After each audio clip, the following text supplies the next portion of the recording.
Welcome to my story. ఓ స్త్రీ రేపురా. అలా కనకం ఏమో బావా, రేపటి రోజు తలుచుకుంటేనే భయమేస్తుంది అని మంచంపై వాలిపోతుంది. మన చేతుల్లో ఇప్పుడు ఏం జరిగినా చూడడం తప్ప ఇంకో దారేమీ లేదు కనకం. చూద్దాం ఈ అమ్మాయి తన భర్త మరణ వార్తను ఎలా జీర్ణించుకుంటుందో. సరే పడుకో కనకం, నువ్వు అమ్మ దగ్గర మాత్రం బయటపడకు. ఆ అమ్మాయిని చూడగానే ఆ అమ్మకు కూడా చెల్లిని చూసినట్లే అనిపించిందంట. మళ్ళీ ఈ విషయం తెలిస్తే బెంగపడుతుంది. ఈ అమ్మాయి వాళ్ళూరు వెళ్ళాక నెమ్మదిగా చెబుదాం అని అప్పటి వరకు సీతకు చెప్పకుండా తన మనసులోనే దాచుకున్న భారాన్ని తన భార్యతో పంచేసుకుని కాస్త ప్రశాంతంగా పడుకుంటాడు రాధాకృష్ణ. ఉదయం 5 గంటలు. నెమ్మదిగా తెల్లారుతుంది. సూర్యుడి సాయంతో ప్రకృతి కళ్ళు అప్పుడప్పుడే తెరుచుకుంటున్నాయి. తెల్లారుతుందన్న ఆనందంతో పక్షుల సందడి చేస్తున్నాయి. ప్రశాంతంగా ఉన్న ఆ పల్లెలో ఆ సమయంలో కోడి కూతలు, పక్షుల కిలకిలా రావాలు నిద్రపోతున్న సీత చెవిని స్పష్టంగా తాకుతున్నాయి. భర్తను రేపు చూస్తామన్న సంతోషంతో కాసేపు, భర్త అటువంటి ఊళ్ళో ఒంటరిగా ఎలా ఉంటున్నాడో అన్న భయంతో కాసేపు ఆలోచించి నిద్రపట్టని సీతకు గబుక్కున మెలకువ వస్తుంది. ఒక్క నిమిషం తను ఎక్కడుందో కూడా అర్థం కాని పరిస్థితి.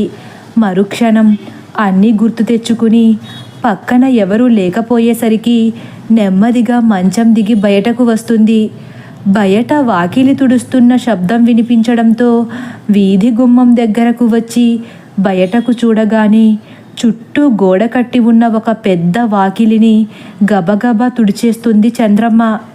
ఆ పక్కన పశువుల పాకలో రాధాకృష్ణ కనిపిస్తా. గబగబా బయటకు అడుగేసి, రాధాకృష్ణ గారు, నన్ను తయారవ్వమంటారా?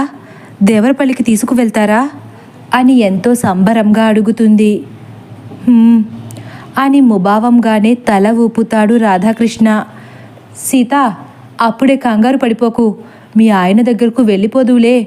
ముఖం కడుక్కురా, కనకం టీ పెట్టింది, తాగేసి స్నానానికి వెళుదువు గాని అని చంద్రమ్మ ప్రేమగా అనగానే సరే పెద్దమ్మ అంటూ సంబరంగా తన పొడవైన జడను ముడివేస్తూ అక్కడి నుండి లోపలకు వెళ్ళిపోతుంది.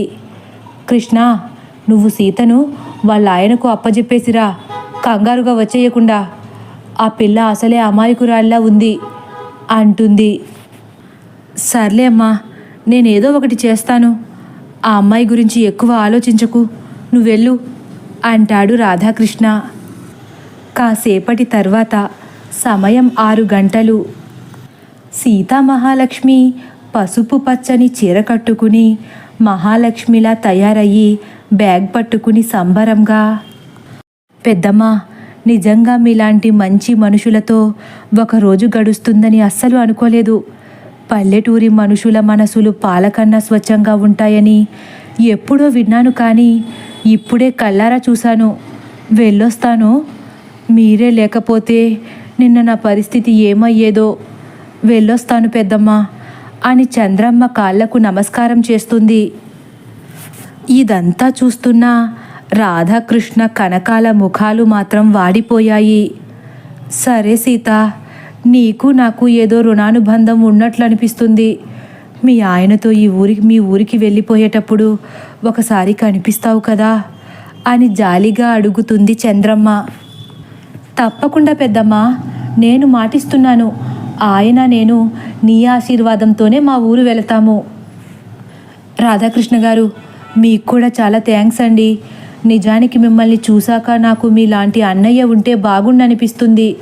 మీ సాయం ఎప్పటికీ మరచిపోలేను అని కృతజ్ఞతాభావంతో చూస్తుంది. ఆ మాటకు రాధాకృష్ణ కళ్ళలో నీళ్లు చెమరుస్తాయి. ఏమనాలో అర్థం కాని స్థితిలో తలను అయోమయంగా ఆడిస్తాడు. కనకం దగ్గరకు వెళ్ళి, మీరు కూడా నాకు చాలా నచ్చారండి. నేనెవరో తెలియకపోయినా నన్ను సాదరంగా ఆహ్వానించి అన్నం పెట్టారు.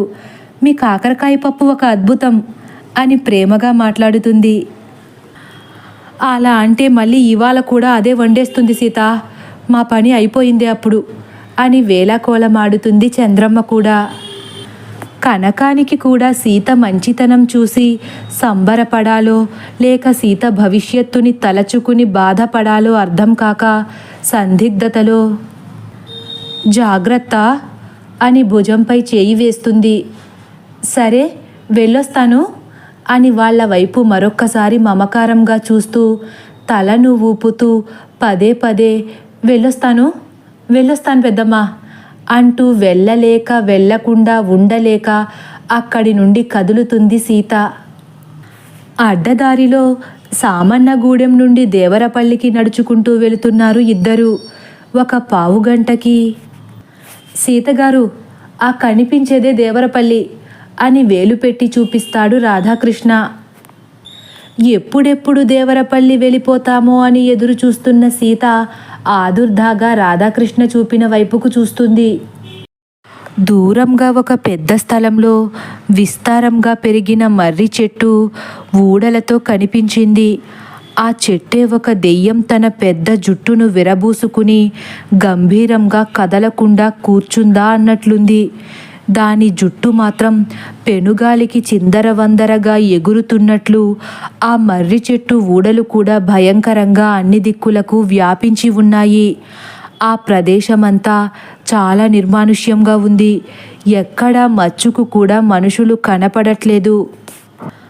ఆ మర్రి చెట్టు చుట్టుపక్కల కూడా ఇల్లేమీ పెద్దగా కనిపించడం లేదు. నిజానికి ఏ ప్రాణి మసలుతున్న శబ్దం కూడా ఆ ఊళ్ళో లేదు.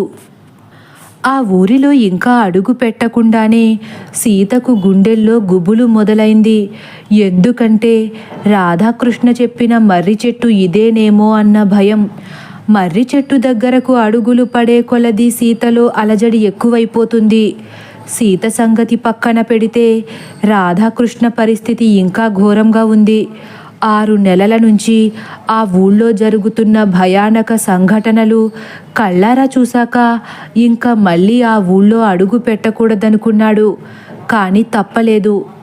పైకి సీత ముందు ధైర్యంగా ముందడుగేస్తున్నట్లు కనిపిస్తాడు.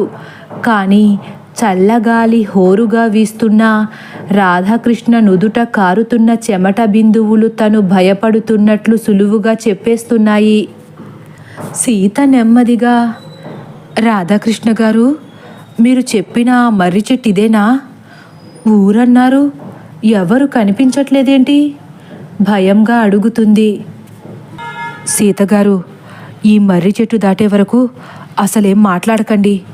ఆ మర్రి చెట్టు వైపు చూడకుండా నా వెనకే రండి నెమ్మదిగా అని తల కాస్త కూడా పక్కకు తిప్పకుండా కిందకు చూసి నడుస్తూ చెబుతాడు.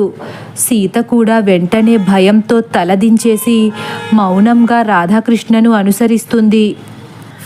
మర్రి చెట్టు పక్క నుంచి అడుగులో అడుగేసుకుంటూ వెళుతున్నారు.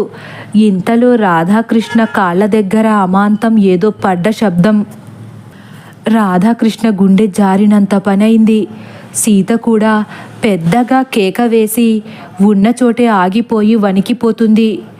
ఏం కాదు సీతగారు, ఏం కాదు, కొంగే, భయపడకండి. తనలో భయాన్ని పెట్టుకుని సీతను భయపడవద్దని ధైర్యం చెబుతున్నాడు రాధాకృష్ణ. సీత ముందుకు చూసి, ఈ కొంగెలా చనిపోయిందండి? ఏడుస్తూ అడుగుతుంది. పైకి చూస్తారు ఇద్దరు. 4 దిక్కులకు వ్యాపించిన మర్రి చెట్టు తప్ప ఇంకేమీ కనిపించలేదు పైన. వెంటనే తలదించేసి, సీతగారు తొందరగా పదండి అని సీత చేతిలో బ్యాగ్ గబాలున లాగేసుకుని ఆ కొంగను తప్పించుకుని వడివడిగా ముందుకు నడుస్తున్నాడు. సీత కూడా అంతే వేగంగా రాధాకృష్ణ వెనక నడుస్తూ వెళుతుంది. ఎలాగైతే ఆ మర్రి చెట్టు దాటాక, అమ్మయ్య, సగం భారం తగ్గింది, ఊరు వచ్చేసిందండి, అదిగో ఆ కనిపించే ఇంటి దగ్గర నుంచి ఇక మీకు ఏ భయం ఉండదు అని చెప్పేస్తాడు రాధాకృష్ణ. తదుపరి భాగం కోసం వేచి ఉండండి. ఒకవేళ నా కథ కానీ మీకు నచ్చినట్లయితే లైక్ చేసి సబ్స్క్రైబ్ చేయడం మర్చిపోకండి. Thank you for watching.